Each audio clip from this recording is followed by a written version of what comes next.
سرکاری ملازمین اور پینشنرز کے لیے ایک بہت ہی بڑی خبر ہے۔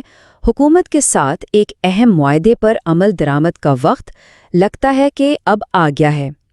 تو آج ہم اسی معاہدے کی گہرائی میں جائیں گے اور دیکھیں گے کہ اس سے کیا امیدیں جڑی ہیں۔ تو چلیے دیکھتے ہیں کہ آج ہم کیا کیا دیکھنے والے ہیں۔ سب سے پہلے ہم اس خوشخبری کے وعدے پر بات کریں گے، پھر اس سرکاری معاہدے کا پورا تجزیہ کریں گے، الاؤنسز اور پینشن کے جو متنازع معاملات ہیں ان کو سمجھیں گے، اور بھی کچھ مطالبات ہیں جو ابھی تک حل نہیں ہوئے، اور آخر میں سب سے اہم سوال کہ آنے والی میٹنگ سے کیا توقع کی جا سکتی ہے۔ چلیں اس کہانی کو شروع کرتے ہیں ایک پازیٹیو بات سے جو اس پورے معاملے کی اصل بنیاد ہے۔ ملازمین کے نمائندے ہیں رحمان علی باجوہ، ان کا کہنا ہے کہ زبردست خبر، اب عمل درآمد کا وقت آ گیا ہے۔ تو یہ الفاظ یہ اس امید کو ظاہر کرتے ہیں جو کئی مہینوں کے لمبے انتظار کے بعد پیدا ہوئی ہے۔ یہ بات ہو رہی ہے اس معاہدے کی جس پر وفاقی وزراء اور ملازمین کے لیڈرز دونوں نے دستخط کیے تھے، اور اب لگتا ہے کہ اس کے نفاذ کا مرحلہ قریب آ گیا ہے۔ دیکھیے، یہ میٹنگ کسی نئے مطالبات کے لیے نہیں ہو رہی، بلکہ یہ ان وعدوں کو پورا کروانے کے لیے ہے جو حکومت پہلے ہی کر چکی ہے۔ تو بڑا سوال یہی ہے کہ کیا اس بار جو باتیں کاغذ پر لکھی گئی تھیں وہ حقیقت میں بھی نظر آئیں گی؟ تو سوال یہ ہے کہ آخر یہ وعدے ہیں کیا؟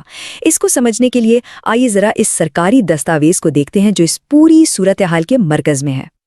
یہ کوئی معمولی کاغذ نہیں ہے، یہ ایک باقاعدہ باضابطہ معاہدہ ہے جس پر حکومت کے اعلیٰ ترین لوگ اور ملازمین کی جو نمائندہ تنظیم ہے دونوں نے دستخط کیے ہیں، اور یہی وجہ ہے کہ اس کی اہمیت بہت زیادہ ہے۔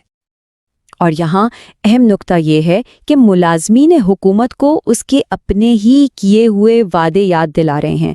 تو یہ وقت مذاکرات کا نہیں بلکہ اب جواب دہی کا ہے۔ تو یہ جواب دہی کن چیزوں پر مانگی جا رہی ہے؟ آئیے بات کرتے ہیں معاہدے کے پہلے اور سب سے اہم مالیاتی حصے کی، یعنی الاؤنسز کی۔ یہ الاؤنس، جسے ڈسپیرٹی ریڈکشن الاؤنس یا DRA کہتے ہیں، اس کا بنیادی مقصد ان ملازمین کی مدد کرنا تھا جن کی تنخواہیں دوسرے سرکاری محکموں کے مقابلے میں کافی کم رہ گئی تھیں۔ مقصد تھا کہ تنخواہوں میں اس بڑے فرق کو ختم کیا جائے۔ اب یہاں سے اصل مسئلہ شروع ہوتا ہے۔ جیسا کہ اس چارٹ میں صاف نظر آ رہا ہے، حکومت نے وعدہ تو پورے 100% الاؤنس کا کیا تھا، لیکن اب تک دیا کتنا ہے؟ صرف 70%۔ تو یہ جو باقی کا 30% ہے نا، وہ ابھی بھی پینڈنگ ہے، اور یہی ملازمین کا ایک بنیادی مطالبہ ہے۔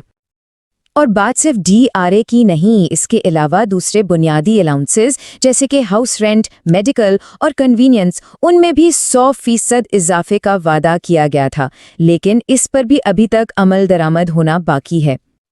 اچھا، اب الاؤنسز سے آگے بڑھ کر ایک بہت ہی حساس اور کہہ سکتے ہیں پیچیدہ مسئلے کی طرف آتے ہیں، اور وہ ہے پینشن اصلاحات کا معاملہ۔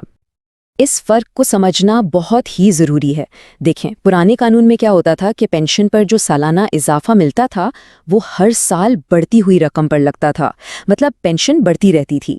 لیکن نئے قانون کے تحت اس اضافے کو ایک بنیادی رقم پر، ایک بیس لائن پر فکس کر دیا گیا ہے، جس کا سیدھا سا مطلب یہ ہے کہ پینشنرز کو آنے والے وقت میں ایک بہت بڑا مالی نقصان ہوگا۔ ہاں، ایک چھوٹی سی کامیابی ملازمین کو ضرور ملی ہے کہ دوبارہ ملازمت پر پینشن ختم کرنے کا جو نوٹیفیکیشن تھا وہ واپس ہو گیا ہے، لیکن فیملی پینشن کو محدود کرنا اور دوسرے ایسے قوانین، یہ مسائل ابھی بھی اپنی جگہ موجود ہیں۔ الاؤنسز اور پینشن کے علاوہ بھی کئی ایسے اہم مطالبات ہیں جو ابھی تک پورے نہیں ہوئے۔ آئیے ان پر بھی ایک نظر ڈالتے ہیں۔ یہ لسٹ دیکھ کر اندازہ ہوتا ہے کہ مسئلہ صرف چند الاؤنسز تک کا نہیں ہے۔ اپ گریڈیشن سے لے کر ٹیکس سلیبز اور عارضی ملازمین کو مستقل کرنے تک کئی محاذوں پر وعدے پورے ہونے کا انتظار کیا جا رہا ہے۔ اور یہاں ایک بہت ہی واضح تضاد نظر آتا ہے۔ جن ڈیفنس سویلینز کو ڈسپیرٹی ریڈکشن الاؤنس دیا گیا، یعنی مانا گیا کہ ان کی تنخواہیں کم ہیں، انہی کو اپ گریڈیشن سے محروم رکھا گیا ہے۔ یہ عدم مساوات کی ایک بہت بڑی مثال ہے۔ تو ان تمام باتوں کے بعد اب ہم اس تجزیے کے اختتام کی طرف بڑھ رہے ہیں، جہاں سب کی نظریں آنے والی اعلیٰ سطحی میٹنگ پر لگی ہوئی ہیں۔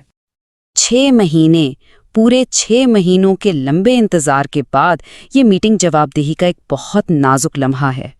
رحمان علی باجوہ کا یہ بیان اس گہری مایوسی کو دکھاتا ہے جو بیوروکریسی کی طرف سے پیدا کی گئی رکاوٹوں کی وجہ سے ہے۔ تو یہ میٹنگ صرف وعدوں کی نہیں بلکہ حکومت کی اپنی رٹھ کی بھی آزمائش ہے۔ آخرکار مقصد بہت سیدھا اور صاف ہے، کاغذ پر موجود الفاظ کو حقیقت کا روپ دینا اور یہ یقینی بنانا کہ جو اتفاق ہوا تھا اس پر پوری طرح سے عمل درآمد ہو۔ سارے حقائق سامنے ہیں، وعدے بھی واضح ہیں اور مطالبات بھی۔ اب سوال صرف ایک ہے، کیا یہ میٹنگ صرف ایک اور تاریخ بن کر رہ جائے گی، یا یہ وہ دن ہوگا جب پاکستان کے سرکاری ملازمین سے کیے گئے وعدے آخرکار پورے ہوں گے؟ اس کا جواب ہمیں بہت جلد مل جائے گا۔